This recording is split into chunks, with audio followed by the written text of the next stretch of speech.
Is there a quarterback controversy developing at USC?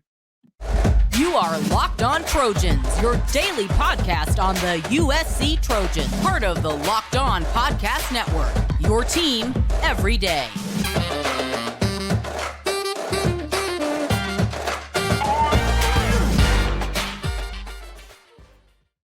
Hey, fight on, everyone. I'm your host, Mark Hulkin, and thank you for making Locked On USC your first listen every day. Whether you're watching the show on YouTube or wherever you're going to download this podcast, always remember the show is free. Always remember I appreciate your support. You can show yours. If you're watching on YouTube, I need you to become a subscriber. We've got a goal. Help me get there. When you see that thumbs up, smash it. Those likes mean a lot. Hey, don't forget to hit that bell notification so you don't miss an episode. Today's episode is brought to you by FanDuel. Make every moment more. Right now, new customers, you're going to get $150 in bonus bets with any winning $5 moneyline bet. That's $150 if your team wins. Visit FanDuel.com/locked on to get started. I may not always be right, but I'm never wrong. And that's the beauty of having an opinion. Everyone is allowed to have one. Now, there are some opinions that are morally and ethically wrong, no doubt about it. But when it comes to choosing a starting quarterback, look, now, if somebody wants to come out with the opinion that, let's just say, he says, Reggie Perry was USC's best quarterback ever, we might have an entry for a wrong opinion. I'm not knocking Reggie. Reggie did his best under the circumstances, but he was far from USC's best ever quarterback. I think you will get, out of 100 people, I want to meet the one person who disagrees. I'm sure he's out there. I'm sure she's out there. Love to meet that person. So, as you know, I have some pretty strong opinions, definitely on certain topics. And one of them happens to be the 1-year transfer portal quarterback free agent signing. Yeah, not a huge fan. Not a fan of the rent a ringer for $1 million for a season. That's the starting. That's the entry fee, right? Let me be clear. I'm not against the transfer portal. I repeat, I'm not against the transfer portal. I like the transfer portal. Okay.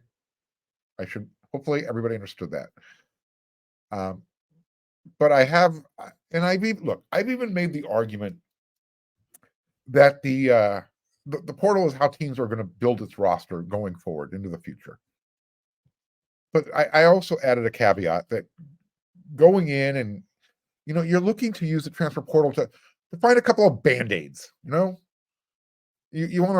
have a couple of, weak links here and there on your roster. And you just kind of need to make sure just in case the guys you want to roll with aren't getting the job done, you got some really good backup plans. You're bringing in the competition to make sure that those weak links become stronger. Iron sharpens iron, right? Bringing in a quarterback through the transfer portal who's going to be at your program for multiple years, that's great. But the way quarterbacks right now are beginning to use the portal for a quick payday, or 3 paydays, it's kind of getting out of control, in my opinion. There's right now this offseason, the quarterbacks that are out there, they're commanding top dollar. Cameron Ward, he's transferring again. Remember, he started at Incarnate Word. He's been at Washington State for the last couple of years, and he's helped, I wouldn't say resurrect that program because they're still a 7-8 win team. But his play has opened some eyes. Okay, well, he could play in the Pac-12. So now he wants to test the waters even more. Well, right now, you're going to have to pay at least $1 million to get Cam for one season. What has he really done? No. Will Howard, he's that guy that Lincoln Riley flew to Manhattan, Kansas, to go have one of those quickie dates, little 5-minute chats. He seems to be the quarterback that he's targeting in the transfer portal. again, I'm not a fan of the 1-year quarterback transfer paradigm because it's kind of the law of diminishing returns with recruiting. Why would a high school quarterback choose your program when you're constantly looking over your shoulder at that hot chick, that's walking by, making herself available to the highest bidder? If Riley wants, if he wants a transfer quarterback, great, go for it. He's earned that right. But at least go for a guy who's going to be around the team for a couple of seasons, like a Caleb Williams, and can develop with the team and understands the privilege it is to wear the cardinal and gold. They shouldn't be coming to USC for 1 year for a payday. And this whole, quarterback, the perception, at least for me, of the quarterbacks are going into the transfer portal, it's already trickled down to the high school level. Remember Dylan Raiola, class of 2024? This young man is taking an official visit to Nebraska after being committed to Ohio State earlier in the year, and for most of the 2023 being committed to Georgia. Also a reminder, he's transferred high schools 4 times already. And he's about to transfer to his 3rd college before he's actually enrolled at any of the first 2. As I said, quarterbacks are using the portal like NFL quarterbacks wish they could use a transfer portal the way college and high school quarterbacks are using it. It's their dream come true. Imagine. I guess the point I want to make clear is, so no one takes my comments out of context, this has my thoughts on the matter has everything to do with continuity, recruiting, and developing that locker room trust. If Riley and just to use a larger picture, college football are going to use just going to continue to use free agent quarterbacks every year, look, it's going to hurt recruiting. Why would the Juju Lewises and the Malachi Nelsons keep coming to USC? If they're going to constantly see their quarterback guru head coach going over their head to the transfer portal. Eventually perception takes over, right? And the perception will be, USC is this gun for hire a quarterback. If that's how it's going to be, great. Get married to it. Fall in love with it. I just don't know if that's the best way to go forward in college football, and specifically USC. Look, if you're developing a high school quarterback at a program that's less than USC, I'm going to use a Latin term for everybody. It's called caveat emptor, buyer beware. Because you're probably not developing that quarterback at a high school for your own program. You're probably developing them for a program like USC or Texas or Ohio State or Oregon or Washington or whichever other teams decide to jump into the pool. I mentioned on my weekly Inside the Trojan Huddle podcast that I do over there on wearesc.com, we had a really spirited debate about this subject. I brought up 3 of the teams in the playoffs this year: Michigan, Alabama, Georgia. They seem to be doing just fine recruiting high school quarterbacks. So, again, Texas is in there. I understand it. They got to transfer. Probably should have been at Texas to begin with. But he's going to be at Texas for more than 1 year also.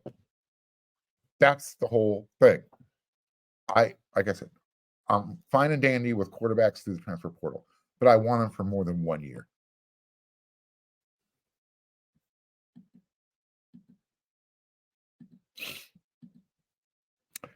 Score early this NFL season with FanDuel, America's #1 sportsbook. Right now, new customers are going to get $150 in bonus bets with any winning $5 moneyline bet. It's $150 if your team wins. If you've been thinking about joining FanDuel, there's no better time to get in on the action than right now. The app is easy to use. And if you like having a wide range of betting options, they got it. They got the point spreads, they got the player prop bets, they got the over-unders, and they got a lot more than that. So go check out FanDuel.com/locked on and kick off the NFL season. FanDuel, an official partner of the NFL. Locked On has launched the first ever national sports 24/7 streaming channel on YouTube. Locked On Sports Today is here for you 24 hours a day, 7 days a week, covering the top stories of the day with the local experts on Locked On, plus national shows covering every league. Go to Locked On Sports Today on YouTube and subscribe to the first ever national sports 24/7 streaming channel. Now we're even. There are 10 USC Trojans who have entered the transfer portal. Yeah, kind of on a tangent right now. When Fabian Ross entered the transfer portal on Tuesday, that made number 10, and it even Stevened. You got 5 on offense, you've got 5 on the defense who have jumped on it. He's 6 foot, he's 200 pounds, and he was a 4-star coming out of high school. He was part of the 2022 recruiting class. And what's interesting about Fabian jumping in to the transfer portal is that he was one of just 7. That's a really small number. USC only signed 7 high school recruits in that 2022 recruiting class. Lincoln Riley's first at USC. And he was one of the few who Lincoln Riley actually kind of remained committed to. He reaffirmed that scholarship offer that Ross had earned before Riley actually took over in late November. Now, almost half of that 2022 high school recruiting class have or will end up leaving USC right now. That's 3 out of 7, not quite half. Odds are saying someone else is going to jump in. Rayleigh Brown was earlier this year. CJ Williams last year. Those were 2 of USC's more highly rated recruits in that class. So while we're talking about Riley's first USC recruiting class, let's kind of see who's left. We know Rayleigh Brown is gone. We know CJ Williams is gone. We now know Fabian Ross is gone from the high school part of it. We got 4 high school recruits left. Which one of those 4 have shown signs of development? Let's start off with the highest rated, Damani Jackson. Well, he's consensus 5-star. Everybody and their mama wanted him coming out of high school. And he picked USC over essentially Alabama. Michigan was also another final contender. And I know that injuries played a significant role his true freshman season, but he was basically healthy for his sophomore year. And I'm not sure there are too many out there that would make the argument that Damani has lived up to his billing. Again, taking into consideration his first year, rehabbing, just trying to get confident again in his abilities physically. I think most of what he was battling was up here. I don't know if that carried over into year number 2, though. How much of that was due to scheme and coaching development? And just, how much of that is on Damani himself? Going into year 3, some are starting to wonder if he's going to start. I think there's a really good chance that USC is going to bring in another transfer guy who's going to be ready to kind of take over one of those cornerback positions, whether it be someone in like a Mekhi Blackman, or this year they brought in Christian Roland-Wallace. Why not try it again, right? It sounds like Mekhi Lemon might be making the switch to cornerback permanently. I know he wasn't part of the 2022 class, but I'm bringing up Mekhi Lemon's name just because it sounds like he's moving over to cornerback. Getting back to the 22 class, Zion Branch. He spent all of 2022 rehabbing. If you're not aware, he was coming off a pretty serious knee injury, freak injury, non-contact during, I think it was during a PRP, player run practice. Freaky thing. Anyways, regardless, he was literally dressed in uniform every game as a freshman, just so he could kind of feel like he was a part of the team, part of the game. A way for him to keep his head in there, observe, not just fall back and stand on the bench waving a towel. You saw why in 2023 why he was so highly recruited. He was a consensus 4-star, and now he's 100% healthy. He's probably going to be a starter in the Holiday Bowl as well as going forward. Who's left? How about edge, Devon Tompkins? When he came to USC, he was raw but really athletic. Over the offseason, nobody anticipated him to play as a true freshman. Over the offseason, his body went through one of those, oh, wow, look at that dude, that type of transformation. He looked the part. His playing time in 2023 was minimal. Jamil Muhammad, he's coming back next year. He's already made that public announcement. And don't forget, you've got Braylon Shelby, and you've got DJ Peavy, who will be coming off of his redshirt freshman year, and a bunch of other guys that are returning. So you got to wonder, what are Tompkins' plans with Danton Lynn? Thank you to my viewer who said it's not D'Anton, it's just Danton. I apologize. So what are his plans with Danton Lynn? His body size seems to fit that mold, what he's looking for, that versatile type of guy who can play inside or outside on the defensive line. So we'll see what happens. What about linebacker Garrison Madden?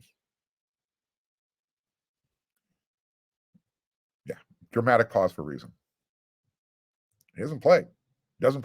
Gets some action here and there on special teams, but that's it. Will he be at spring camp when it arrives? What about after spring camp? You've got, and then you had the player, last one, you had Aiden Dalton-Sleep, punter, the Aussie, Australian. This year, he was replaced by Eddie Traplisky, transfer from Arizona State, all-conference punter.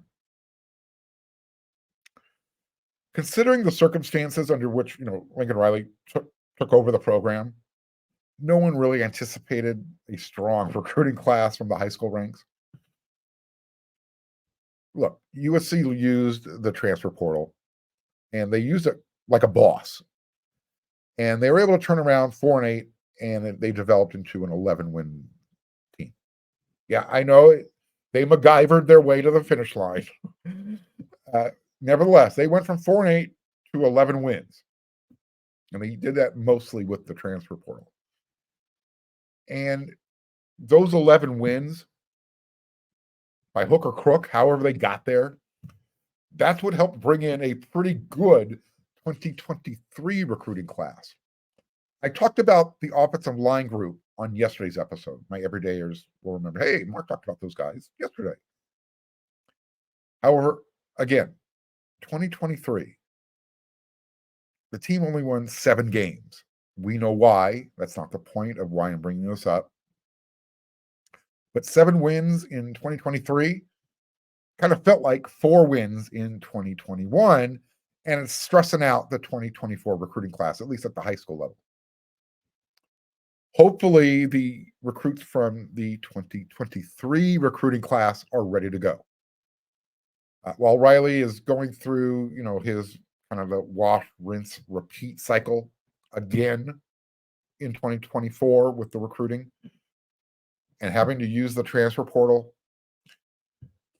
In the next segment, I want to talk about which of the 2023 guys from the recruiting class on the defense will be seeing their playing time increase during the Holiday Bowl as well as beyond.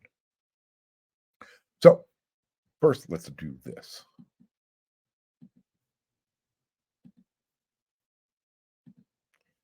When you're hiring for your small business, you want to have as many top-tier candidates as possible to interview. That's why you have to check out LinkedIn Jobs. LinkedIn Jobs has the tools to help you find the right professionals for your team. They're going to do it faster, and they're going to do it for free. LinkedIn isn't just another job board. LinkedIn has a vast network of more than 1 billion professionals, which makes it the best place to hire. Hiring is really easy when you have that many qualified candidates. So easy, in fact, that 86% of small businesses get a qualified candidate within 24 hours. LinkedIn knows that small businesses, you're wearing a lot of hats, and you probably don't have a whole lot of time or resources to take the time to hire people. Thankfully, with LinkedIn, the process is intuitive, quick, and easy. They even just launched a feature that helps you write job descriptions, making the process even easier and quicker. Post your job for free at linkedin.com/LockedOnCollege. That's linkedin.com/LockedOnCollege to post your job for free. Terms and conditions apply.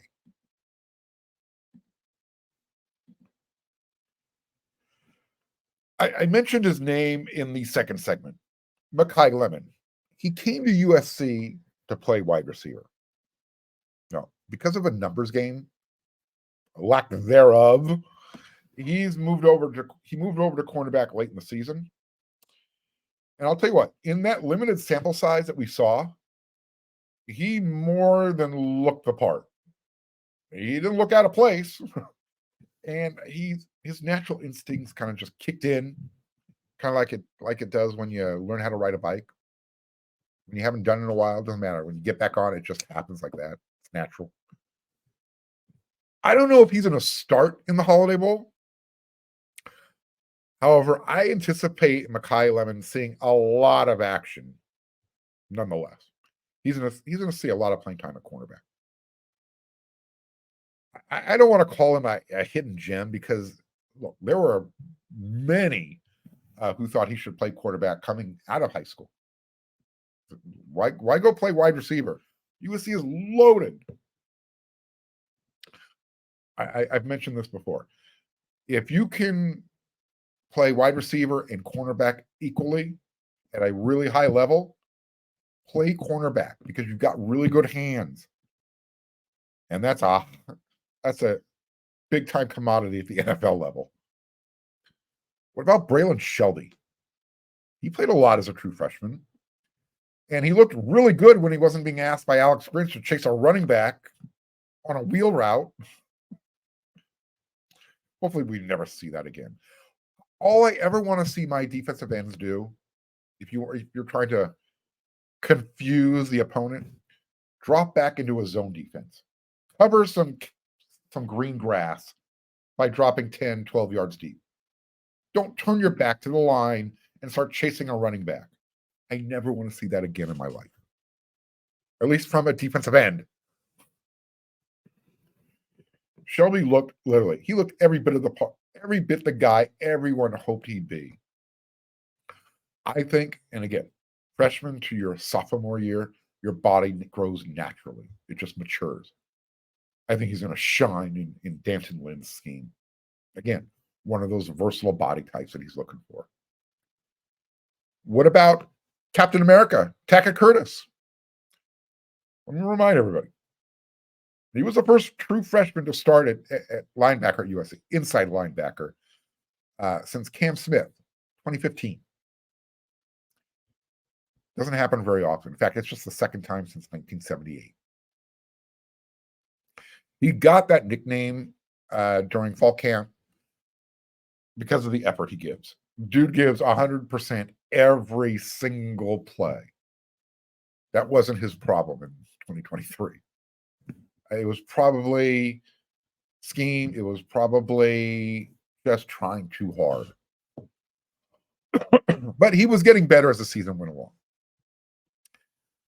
If new linebacker coach, assistant head coach on defense, Matt Ince, can build off of what Brian Odom started, then there's some really good things ahead with Captain America and USC. I'd like to throw Malachi Crawford's name into the Holiday Mixing Bowl, but he hasn't suited up all year. 6'4". He plays cornerback. That's a really interesting prospect going into next season. I'll say the same thing with DJ Peavy. He hasn't suited up all year, rehabbing from injury in high school. He's, again, similar body type to, in fact, he might be bigger than Braylon Shelby. Something to look forward to spring camp and going forward in 2024. But Malachi Crawford, again, one of the biggest cornerbacks I can ever remember at USC. 6'4", it's huge. Maybe one of the most underrated guys who came in 2023 was Christian Pierce, safety. Dude just makes plays. He opened up eyes during the spring game, and he got some action early in the season, kind of tapered off as the season went along. I would anticipate seeing a lot of him and Zion Branch playing together in the Holiday Bowl. What about Sam Green? Will he be suited up for the bowl game? You look great in the spring game, right? And then you got Elijah Hughes, defensive tackle, unheralded, low-key, one of the last guys to commit to the 2023 class, if I remember correctly, out of high school. But he looked good when he was on the field. Had a couple of tackles for loss. Almost had a sack against UCLA. I think this guy's going to get a lot of run in the Holiday. And that's what these bowl games are for, especially these lower tiered ones. Get these younger guys a lot of time, a chance to show what they can do in a real game atmosphere, and not garbage time, real game time stuff. Give them some momentum going into spring camp. Like I mentioned in the second segment, the 2023 recruiting class looks like it's going to be a really good crop of building blocks to go forward with on both sides of the ball. So I guess we just want to see what they look like playing together as a group. And hopefully we're going to get to see a bunch of that in the Holiday Bowl. All right. That's it for this episode. When you're done here, don't forget to check out Locked On Sports. We got the 24/7 streaming channel on YouTube. Head on over to wearc.com. Go check out my Inside the Trojan Huddle episode from this week on. It's a 4-person panel show. Myself and Chris Arledge. We had a nice discussion on the transfer portal and the quarterbacks. So you know where my comment section is. Let me know what you think. Tell me what you think about, using a quarterback for 1 year going forward. Maybe not every year going forward, but if that's going to be part of the process. What are your thoughts on it? I gave you mine. So until that next episode of Locked On USC, everyone, you know what to do.